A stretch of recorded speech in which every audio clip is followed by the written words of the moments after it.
साल 2020 का वो किस्सा जब अशोक गहलोत की सरकार थी।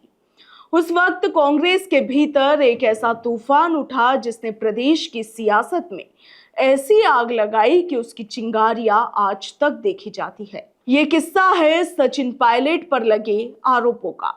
दरअसल साल 2020 में राजस्थान की गहलोत सरकार ने अपने ही उप मुख्यमंत्री सचिन पायलट पर आरोप लगाए कि उन्होंने सरकार गिराने की साजिश रची थी।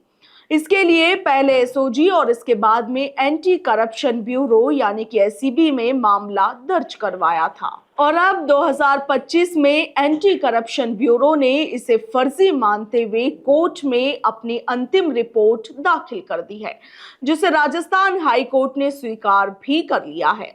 इस फैसले के बाद सभी आरोपियों को क्लीन चिट मिल गई है। एंटी करप्शन ब्यूरो ने यह भी कहा कि निर्दलीय विधायक रमीला खड़िया को पैसे लेकर खरीदने की कहानी भी पूरी तरीके से गलत निकली। मामले में आरोपी उदयपुर निवासी भरत सिंह और ब्यावर निवासी भारत मालानी ने राजस्थान हाईकोर्ट से क्लीन चिट मिलने पर कहा कि उन्हें गहलोत सरकार ने जानबूझकर सचिन पायलट को बदनाम करने के लिए फंसाया था। वहीं सचिन पायलट ने भी कहा कि उन्होंने अभी तक कोर्ट के फैसले की आधिकारिक जानकारी नहीं ली है, मगर यदि मामला गलत पाया गया है तो यह बात बिल्कुल सही है। आपको बता दें कि मामला 10 जुलाई 2020 का है, जब राजस्थान के स्पेशल ऑपरेशन ग्रुप ने भरत मालानी और अशोक सिंह को गिरफ्तार किया था।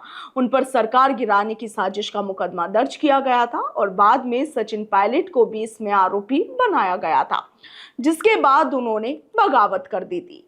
इस जांच रिपोर्ट में कहा गया है कि आरोपियों की फोन रिकॉर्डिंग से कोई राजनीतिक गतिविधि या फिर रिश्वत देने या विधायक खरीदने का मामला नहीं बनता। रिकॉर्डिंग में सामान्य राजनीतिक बातचीत, सट्टेबाजी, जुआ, महिलाओं की बातचीत और निजी बातें सुनाई देती है। बैंक खातों की जांच में किसी भी बड़ी राशि के आने या फिर जाने का सबूत नहीं मिला। किसी भी विधायक ने कभी भी ये नहीं बताया कि आरोपियों ने उनसे संपर्क करने की कोशिश की। गहलोत सरकार ने आरोप लगाया था कि दोनों मिलकर विधायकों को प्रलोभन दे रहे थे। मुकदमे में यह भी कहा गया था कि एसओजी तस्करों के नेटवर्क का खुलासा करने के लिए टेलीफोन टैप कर रहे थे और इसी दौरान ये पता चला कि सरकार गिराने की साजिश की जा रही है। स्पेशल ऑपरेशन ग्रुप ने 8 अगस्त 2020 को कहा कि यह मामला उनके क्षेत्राधिकार में नहीं आता और इसीलिए आरोपियों को छोड़ दिया, मगर 9 अगस्त 2020 को भ्रष्टाचार के मामले में जेल में बंद पूर्व मंत्री महेश जोशी ने फिर से इसी मामले में मुकदमा दर्ज करवाया।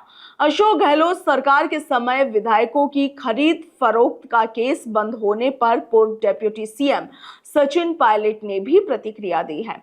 सचिन पायलट ने कहा कि मैंने रिपोर्ट देखी नहीं है, मगर जब कोर्ट ने निर्णय दे दिया है तो अब क्या बचा है कहने को। मुझे लगता है कि न्यायपालिका में सभी को भरोसा है। न्यायपालिका में कभी कभी देरी हो जाती है, मगर मुझे लगता है कि देश की न्यायपालिका सुदृढ़ है, मजबूत है। उन्होंने ये भी कहा कि मुझे नहीं लगता जब निर्णय आ गया है तो अब कुछ भी कहने को बचा है। जब पायलट से सवाल किया गया कि क्या लगता है पहले वाली सरकार ने फर्जी मामला दर्ज करवाया था, तो इस पर सचिन पायलट पहले तो थोड़ा मुस्कुराते हैं और फिर कहते हैं कि जब आप कह रहे हो और कोर्ट का निर्णय भी आ ही चुका है तो मुझसे अब क्या कहलवाना चाहते हो। ब्यूरो रिपोर्ट, भारत रफ्तार।